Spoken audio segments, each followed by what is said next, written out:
Chapter 9. Up and Away. Much as Toad reveled in speed, power, and control, there was one thing he liked even more: the opportunity to show off all three at once to his friends. The more awestruck, admiring, and amazed they were, the better he liked it. For though he never doubted that he was a clever Toad, he liked to remind those who knew him how very clever he was. It had therefore added considerably to the excitements and pleasures of his first flight that fateful morning that as he roared along a few feet above the river at an ever increasing speed, who should he see below him, and watching with what he imagined was the requisite awe, envy, and admiration in their eyes, but the badger, the water rat, Mole's nephew, and an assorted company of weasels and stoats. As if this was not enough, his pride ballooned even more when, moments after waving so regally to his earthbound friends, he saw the otter and a large collection of rabbits on the other bank. The rabbits, who scattered in a satisfying way in all directions, were of little account, but Otter's face was the very picture of open-mouthed amazement. This was the most gratifying, and encouraged Toad to give him an extra wave for good measure, before dismissing all else from his mind but the one thing that really mattered, which was flying through the air as fast and loudly as his flying machine would take him, or more accurately, as his pilot would take him, Mr. Toad having found it necessary for this first flight, at least, to allow someone else to take the controls. Yet despite this, as the machine roared up into the sky, leaving his friends so very far behind, Mr. Toad could allow himself to settle back and contemplate with pleasure do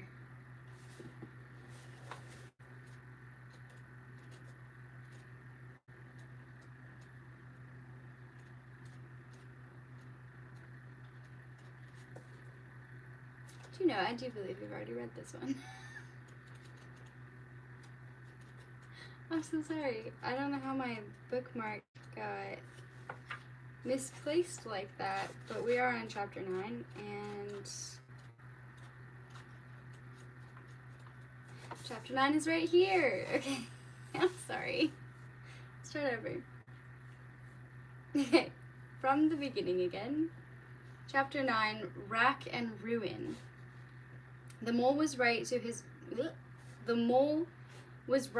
to warn his nephew about that winter. It was a hard and savage one. So much so that the high tea the badger had promised to hold for the weasels and stoats was first delayed for a few days and then postponed till the weather grew more clement. The water rat spent a few more days at Mole End before he sensed that the time had come for the mole to be left alone again, while he himself wished to get back to his own house and make any repairs necessary following the flood of the river. Such matters, so tiresome and difficult to the mole, were as nothing to the water rat, for he enjoyed the vicissitudes that living so near the river brought him, and without them so restless an animal might easily have grown bored. A good many days passed, and finally became some weeks, during which the winter storms raged, bringing rain and hail, and wind and sleet of a kind and variety that made mole and badger and rat in their different homes feel grateful that they were as safe and snug as they wished to be. The rat was the most active of all, and once in a while he would cross the river, if it was safe to do so, and make his way up to Mole End, to make sure his friend was all right. He had been more troubled than he cared to admit by the mole's misadventure, and now, with a new relish, he was glad to have him as a friend and neighbor to call upon, and looked forward more than ever to sharing the coming busy days of spring and the lazy days of summer. Then, too, when the weather looked settled and a little less cold and wet for a time, if only for a few hours, the rat would stroll along the bank by way of Otter's home, casting an expert eye on the river's flow and the clarity of or otherwise of the water, before going on into the wild wood to see if the badger had decided on a date for the tea he had so rashly agreed to host. "Can't keep putting it off forever, Badger," he observed during one such visit, "and the sooner you get it over, the better. Some of the weasels are beginning to complain, and as for the stoats, well, you know how awkward they can be if they get irritated." "I'll decide about it tomorrow or the next day," grumbled the badger, who rarely had guests in his home, which was what had made his invitation so appealing in the first place. After all, they did help us, they said they would, prompted the rat. They did, continued the badger, fixing Mole's nephew with a frowning stare as if it was all his fault, though in fact he was enjoying the youngster's company. But it's not easy, what with the weather being unpredictable and me being not so quite ready to mount a feast. The winter being a poor time for such affairs. Just a cup of tea will do, I'm sure, said the rat. And and some scones, added Mole's nephew, who, like his uncle, was fond of his food.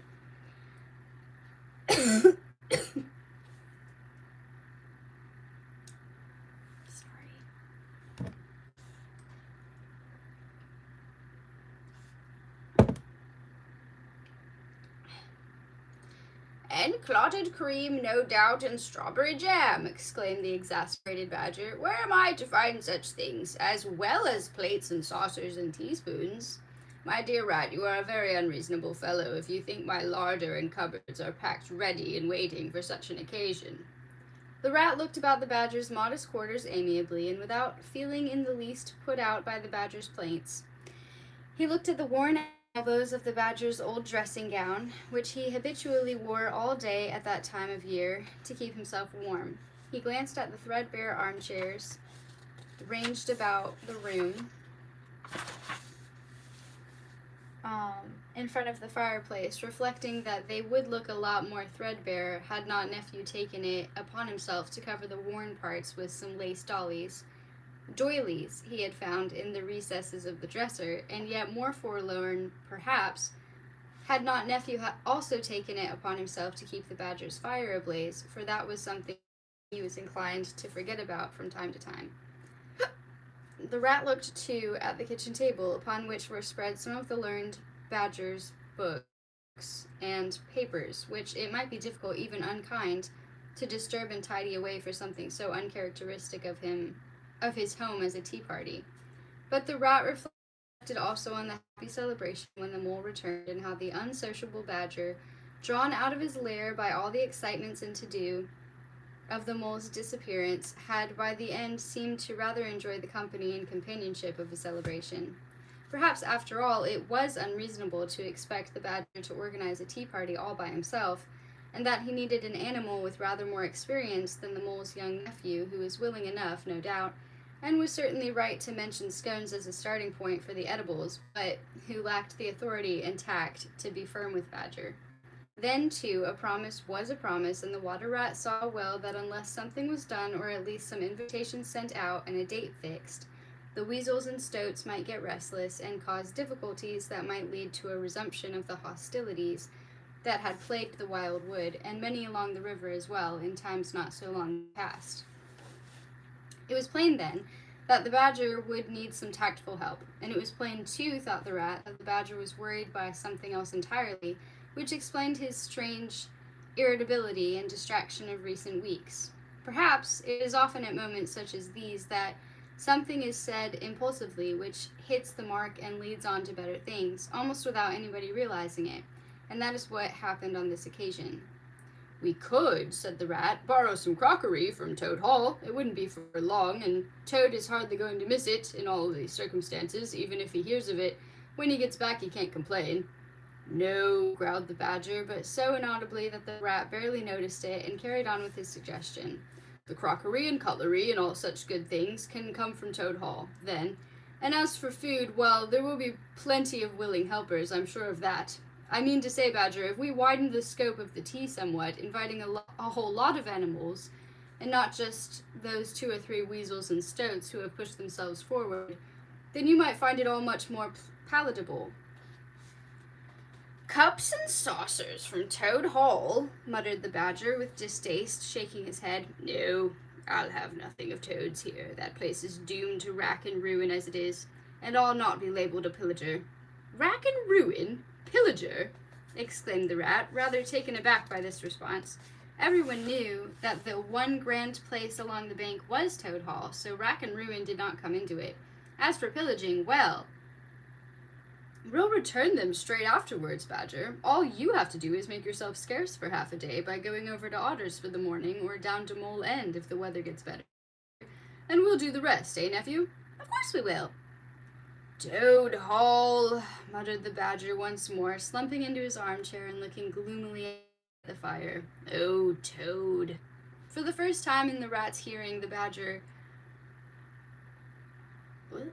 For the first time in the rat's hearing, the badger uttered Toad's name without anger or rancor, but rather with a kind of dreadful finality, as might mention the name of a close relative just passed away, which realization rather touched the rat's good heart and made him see the badger's anger and rage about all that Toad had done in a somewhat different light.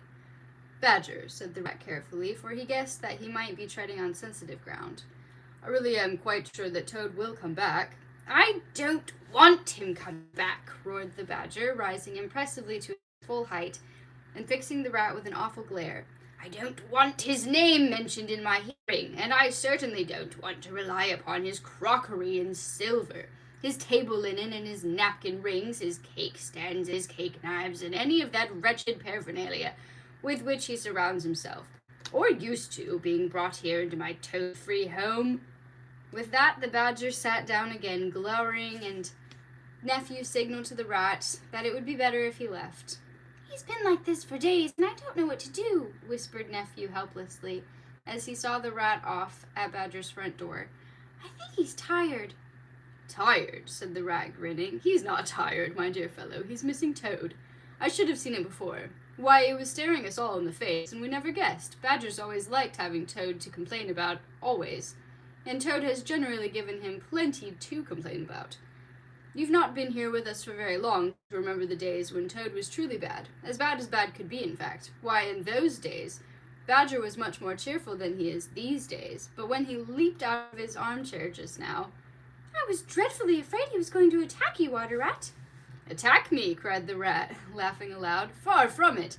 I haven't seen him looking better in years. Badger may look fierce a lot of the time, but he may even sound fierce some of the time, but he's got a warm heart and a gentle disposition. No, I see it all plainly now. This brown study into which Badger has fallen has been a long time coming, ever since, in fact, Toad turned over a new leaf after that business with the motor car and his near-life imprisonment. Since then, we've all made the mistake of thinking that Badger's been pleased to have an altered Toad, and so he may have been on the surface, but deep down in that kind, wise heart of his, perhaps he knew he had no right to be quite so hard on Toad, and to sit upon him and crush him.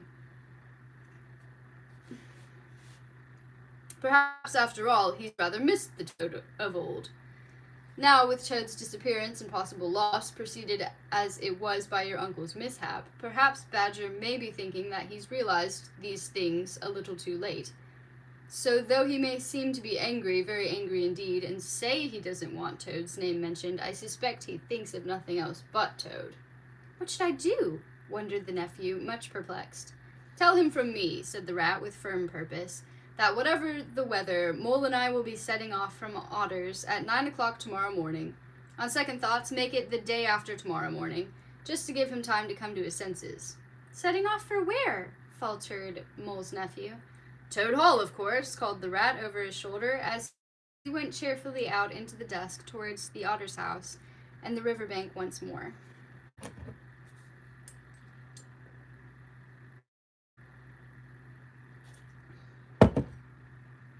The rat was as good as his word, and 2 days later, at 9 o'clock sharp, he stood with the mole and the otter outside the latter's front door, all of them rubbing their hands and stamping their feet against the frosty cold. Rutted, icy snow lay in the northern-facing nooks and crannies of the riverbank, and also amongst the roots of trees along the edge of the wood, where the occasional winter sun of recent days had been unable to reach it. But on more open ground, the snow was mostly gone, replaced now by a heavy hoarfrost which marked and darkened the moment anyone stepped on it. The rat had seemed eager to set off exactly on time, and so the other two were surprised when he said, "You two go off now, but don't go fast. I've got something to do here for a few minutes more." "But, Rat," said the otter, not understanding at all, "we can wait for you." The mole grasped the otter's arm and led him off. "It's no good asking him what he's up to, or to try to change his mind," he said. "Ratty's up to something, and you may rely on it that's the best thing to do is to go along with him. You say we're not to hurry?" he called back as they left. That's right, take your time like Otter does when he's after a great big fish. They heard the water rat chuckling cheerfully to himself as they set off along the bank, but could not quite guess what he was up to. Meanwhile, there was much to see, for they warmed up once they got moving a little. Oh, I'm sorry. Meanwhile, there was much to see, for they warmed up once they got moving, and a little winter sun obligingly broke through the pale sky and softened the frosty reeds to their right and gray river beyond. Somewhere to their left, amongst the trees along the edge of the wild wood, a rook scuttered irritably about, and a wood pigeon briefly billed and cooed high in the leafless branches of an oak. Not too fast, the mole reminded the otter, and the two slowed their pace and dug their paws deep into their coat pockets to keep warm. Meanwhile, the water rat had slipped back inside the otter's house and was lurking near the window, watching the dark path that went into the wild wood and led eventually to Badger's house. He was humming to himself, and after a few moments more of watching, he patted his jacket pocket, found his tobacco, and set about filling his pipe. But he had only half done so when he stopped, peered out of the window once more, and then went to the front door, which he had left ajar. "Ha!" he said to himself with a certain satisfaction. "I thought so." Out of the gloom of the wild wood, and moving with a reluctant slowness as if this was not a journey he wished to make, and at the slightest excuse he would abandon it and return home again, came the badger with Mole's nephew trotting along at his side. Catching sight of the otter's front door, which the rat had by now quietly closed, the badger said, "There, what did I say? No one in sight. It was all talk after all talk. Come on, we're going back." "Maybe they're inside Otter's house waiting for you," said Mole's nephew, not unreasonably. "Waiting? You mean still abed, more like, and here I am, right on time." "Almost on time, Mr. Badger, for it is some minutes after 9 o'clock.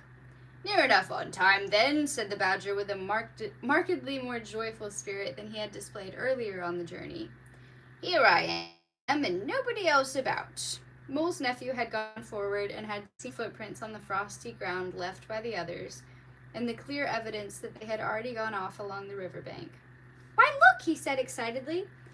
"They've waited here for us, and now they've gone, but probably only just... if we hurry." "Hurry?" growled Badger, turning back once more towards the wild wood. "Hurry after animals who do not even have the good grace to wait a few moments for a colleague who is reasonably delayed and who made every effort to make up the lost time." "But you dawdled along," said Mole's nephew with some spirit, and much to the admiration of the rat who was listening to their conversation through the otter's letterbox. "And I told you that the water rat said he would leave at 9 o'clock sharp." "Well, be that as it may, they've gone now, and we have no idea where they're going, or quite why." But, protested Mole's nephew, as the badger, duty done, it seemed, turned back towards the wild wood. "Come along," said he, with considerable relish. "There's nothing for us to do here now. If they wanted me to come with them, they should have had the courtesy to wait."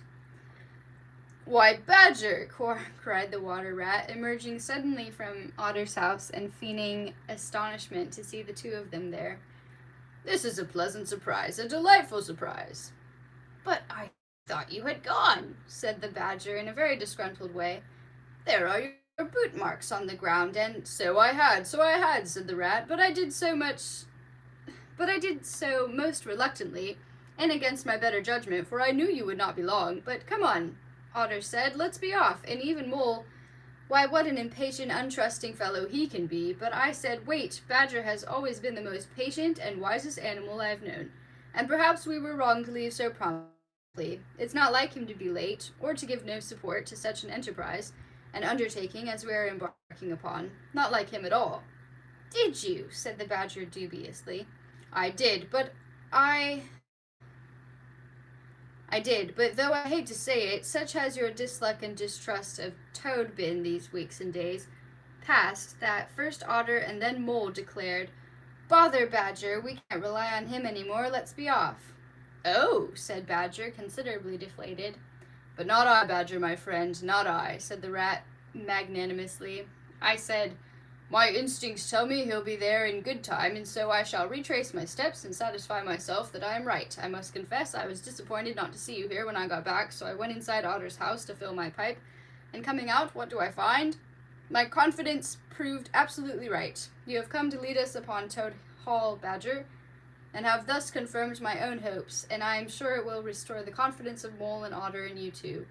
Also, you have set an example of probity and tolerance to Mole's nephew here, the like of which he is never likely to forget. I have, said the Badger slowly, not resisting when the Rat took his arm and led him onto the path which the Mole and the Otter had taken. I'm not gonna lie to you. No.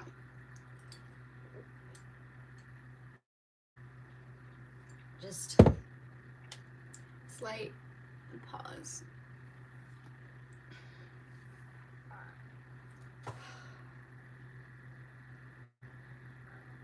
Okay.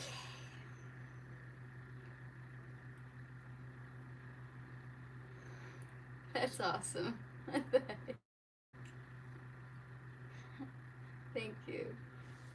That was good. That was fun. I just showed your comment. That was funny. Okay, sorry.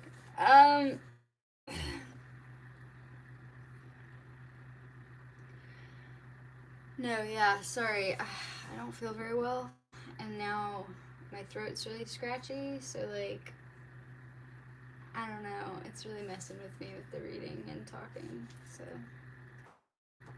And I just checked, and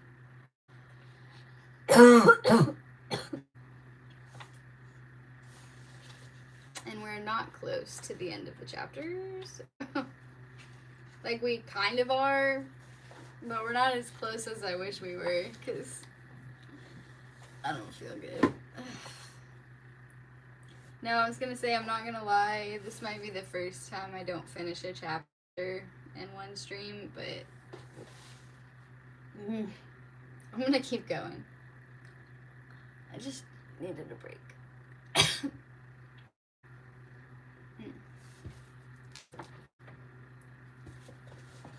Honestly though, I'm curious, like, I never watch YouTube lives. Do people just, like, not read what the live stream is about? Like, I have, like, a description, you know? That happens all the time. People come in and they're like, what are you reading? What's going on? What you doing? And I'm like, you can save yourself a lot of time if you just read. But alright. We should have just done a movie night, man. We could still do a movie night after this. I just wish we did that.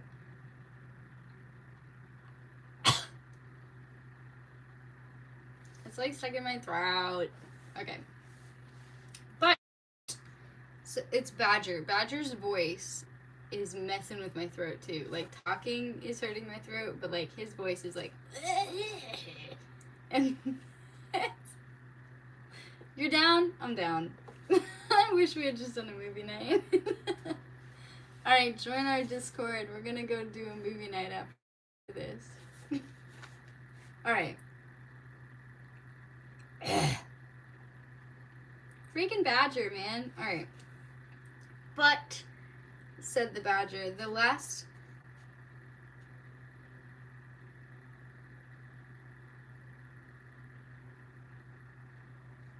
That's a cool word. But, said the Badger, the last vestiges of his resistance melting away before the Rat's ingenious flattery. Well, I suppose we should try and let bygones be bygones when it comes to it. Hard though that is in the case of Toad, and in this particular case of Toad, the truth is, Rat...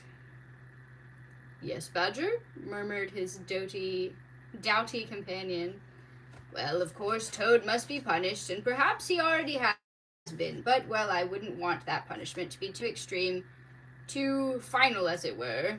He spoke very somberly indeed, and with furrowed brow cast a grim gaze skywards, as if there to see some terrible vision of Toad's final struggle at the controls of his flying machine, of his desperate efforts to get clear of the thing in which his own pride and vanity had trapped him, of a final realization of his many sins and omissions and his own moral worthlessness, till, thus spiritually condemned, Toad and his machine plunged to their inexorable doom on the cold, indifferent, wintry ground far, far below. Like, I'm getting the words correct, but I still feel tongue-tied, but I'm not. The sentences are really weird. Sometimes they're worded really weird. I'm like, dude, you could have... Okay.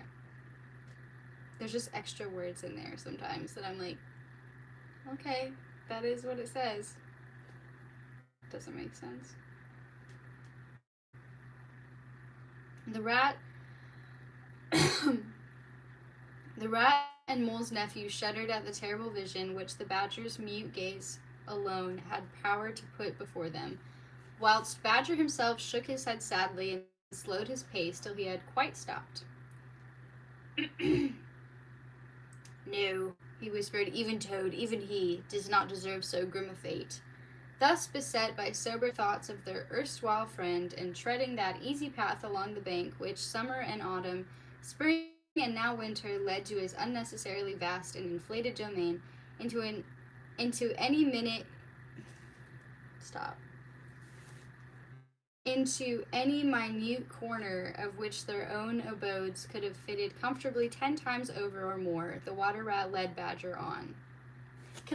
I'm sorry, that was one sentence. Can I read that one more time? Like, this is gonna drive me insane.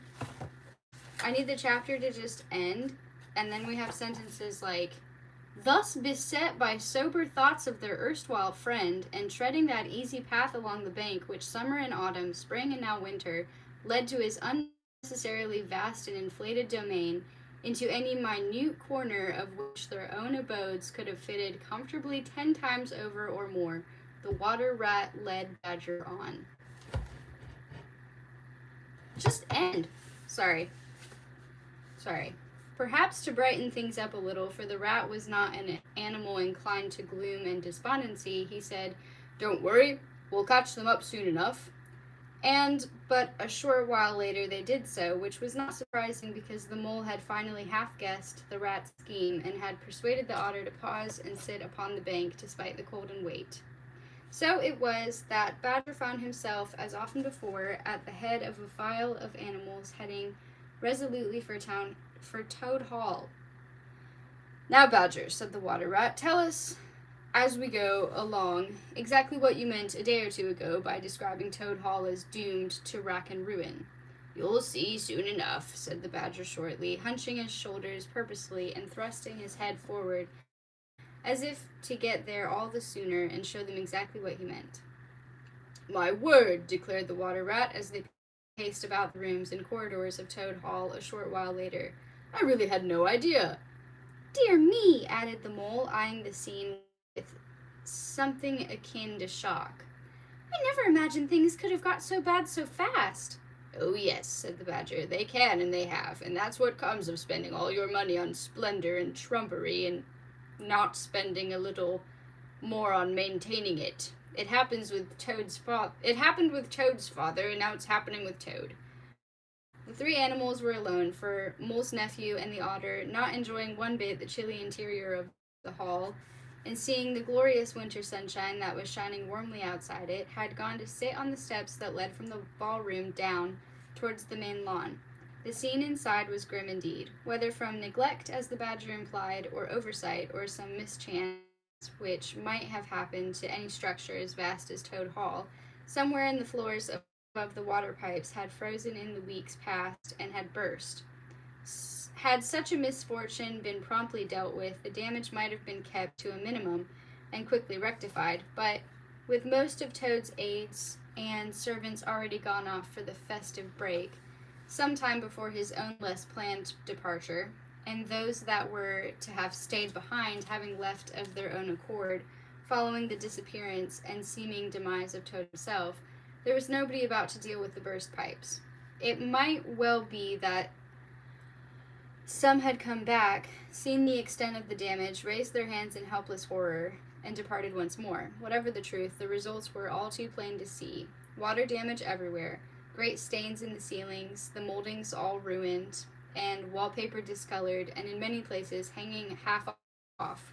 Carpets were covered in fallen plaster, as were some of Toad's most expensive armchairs and sofas, including even the chase lounge in his summer room, upon which in better days he had been wont to hold court to such acquaintances as he could persuade to fawn and admire him. What was that? Sorry.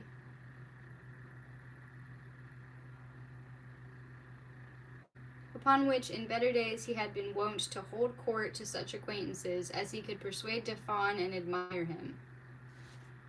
The badger, of course, had never accepted invitations to such occasions, though the rat and the mole were both perfectly willing to eat cucumber sandwiches and drink iced Indian tea with Toad from time to time, and thoroughly enjoyed doing so. But now even that chase lounge, upholstered as it had been in the finest scarlet silk to set off Toad's legs to the best advantage, was ruined by water and the filth it had brought down with it. In place after place, the water had run down the walls or dripped through the ceiling roses, and thence onto the floor beneath, there to ruin the carpet or the polished oak boards.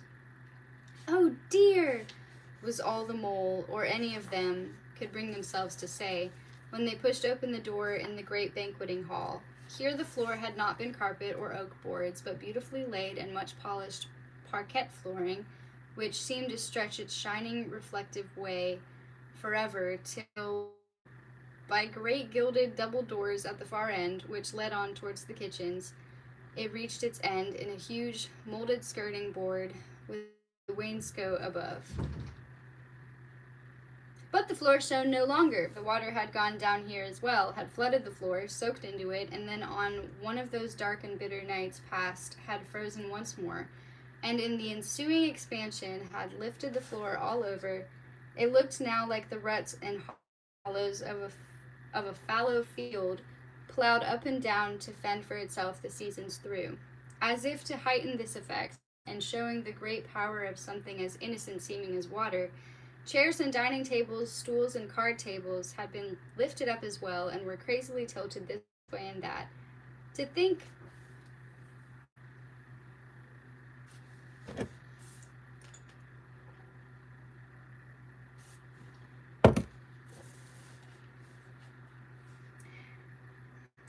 that we had that great banquet here to celebrate the recapture of Toad Hall from the weasels and stoats those years ago, said the mole, while the badger and the rat could only sigh and shake their heads, their gaze shifting from one distressing scene to another. With foreboding, the three animals decided to embark upon a thorough exploration of the hall to see if they might find the source of the trouble, and set in train some temporary repairs. And this the rat was glad to note. The badger took the lead, though less from a desire to please Toad, should he ever return, than from a desire for order and propriety, for it distressed his austere and simple heart to see such ruin and disorder. Of the journey into the upper floors of the now deserted Toad Hall, none of the three was ever prepared to say much, so distressing and terrible did they find it. The flood of water seemed to have come down in two places rather than one, affecting the central part of the hall and its right wing, but many of the bedrooms had fared no better than the reception rooms below, and one of the finest was in much disarray because the great velvet curtains had become waterlogged and dragged down their fittings and half the ceiling with them. I don't feel well.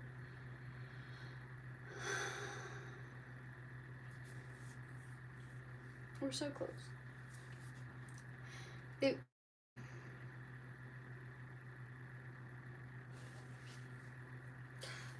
They finally climbed one of the narrow staircases that led into the attic rooms in something like despair, their way lit only by the flickering candle which the rat, ever the resourceful planner for such ventures, had thought to provide. As they reached the last few steps, there was a sudden blast of cold wind from above, and the candle went out. "Humph," said the rat, pushing on upwards and thrusting open the attic door. Cold white light flooded down on them in wintry draughts, and they immediately saw the reason why. There was a huge hole in the roof with many tiles missing or fallen on the attic floor, and everything was open to wind and rain and snow. The attic room stretched a long way, leading to others, and that hole in the roof was not the only one, though it was by far the biggest. Nor was it hard to find the burst pipe or one of them, for the more they explored, the more frost damage they found. Here and there, where the water had spread out across the floors and collected in pools, sheets of slippery ice had formed, and both the mole and the rat took tumbles before they learned that it was best to grasp the rafters above for support. "There's nothing we can do here," said the badger finally, "and precious little we can do in the rooms below." "We can cover some of Toad's valuables and some of the furniture against any further damage," said the mole thoughtfully. "Yes, we can, and perhaps put some of the more valuable things and his papers and such like into a room which we'll lock to protect them from thieves," said the rat. It was with heavy hearts that they returned to the ground floor and got the otter and nephew to help them with these tasks, work which seemed to add up to very little indeed when set against the extensive damage and ruin they had discovered. "Toad will be broken-hearted," said the kindly mole, who had never for one moment doubted that Toad would return. "Well, it may seem a hard thing to say," said the badger, "but I fear that wealth and extravagance does bring this kind of disaster in its wake. What Toad wants with all this space and all these things I cannot imagine, but I cannot deny that I feel sorry for what we have seen today."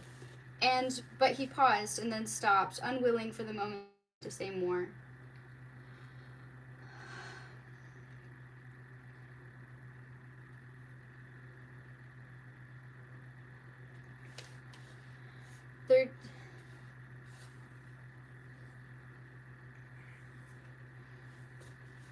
Their tasks complete.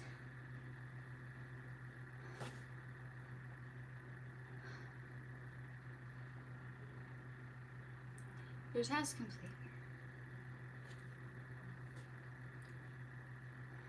They gathered those few modest wants they had for their tea party into boxes, feeling sadly that these few objects, a tea service, a hot water urn, some silver, were likely to be better protected with them than if they left them where they were. Then, closing the great doors behind them, they went outside once more, breathing the clean air of winter and taking in the ordered scene of the river and the trees beyond with considerable relief after the dank ruin they had left inside. "What was it you were going to say, Badger, but which you didn't quite finish?" asked the water rat. Badger sighed. I was going to suggest rather that perhaps after all it might be kinder upon Mr. Toad, for all his folly and his faults and his selfishness, if he never came back to Toad Hall to witness what we have seen today. As Mole has rightly said, it would surely break his heart. They all nodded sadly, sharing Badger's sentiment, and with heavy hearts and slow steps set off across Toad's great lawn with their few burdens, and thence along the bank towards the peace and harmony, the order and the warmth of their own much humbler homes. The end. Thank you for listening. Oh my gosh. Okay. Oh. I'm not okay. So nice. Oh, I'm glad life is good. No, I'm not okay. I shouldn't have done this.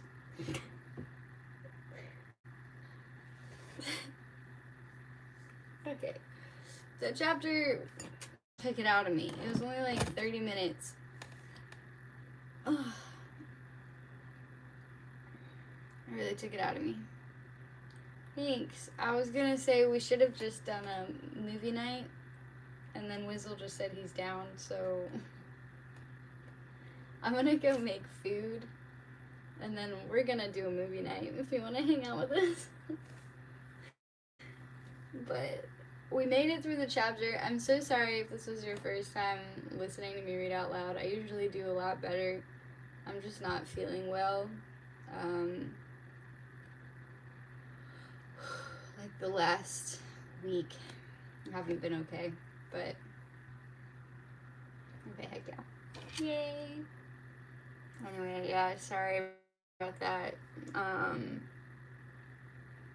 think I overestimated myself. I don't know, but I did something. I thought it would be fine. I thought I had like the energy, but I don't know. The chapters are getting longer, I feel, or it's just unpredictable. Let's see. Our next chapter. Why are they so long all of a sudden? That's a long one.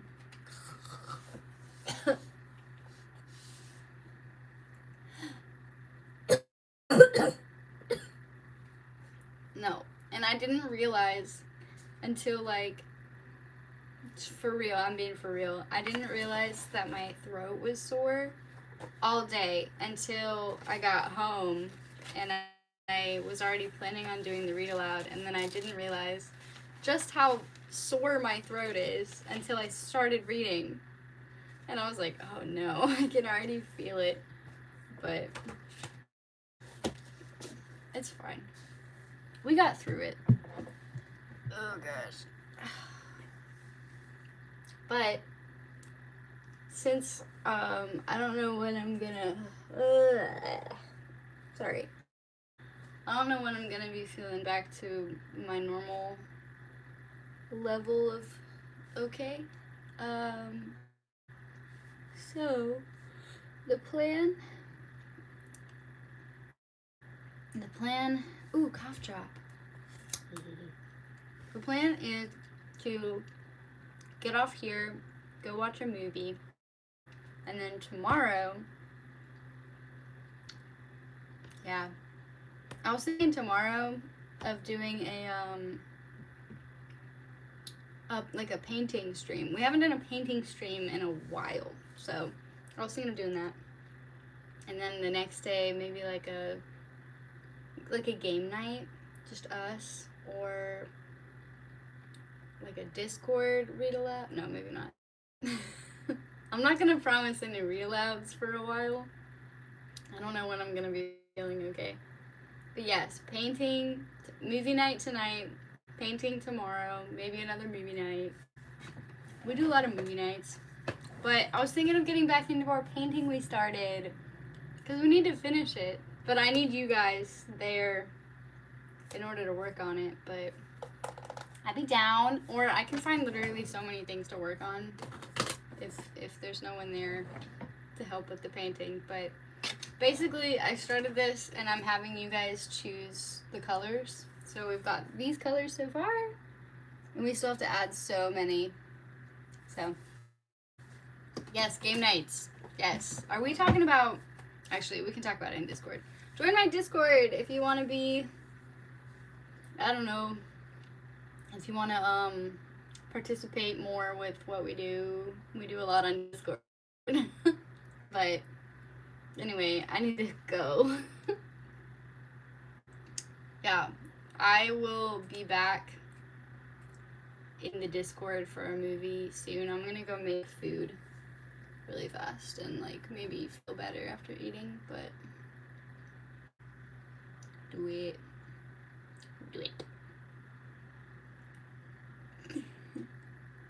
Oh, you said that's so I really like I didn't read I just read the quote. I didn't see like who said it. I thought it was like a dude that I don't know. I didn't even read it. And then I did it in Palpatine's voice anyway. That's awesome. Okay, anyway. Okay. I'm gonna go make food, and then I'll head into the movie night channel in a second. I love you guys. Thanks for hanging out with me. Sorry again. I hope you come back and listen to another chapter after this, because it will be better than it was tonight. But cool, bye.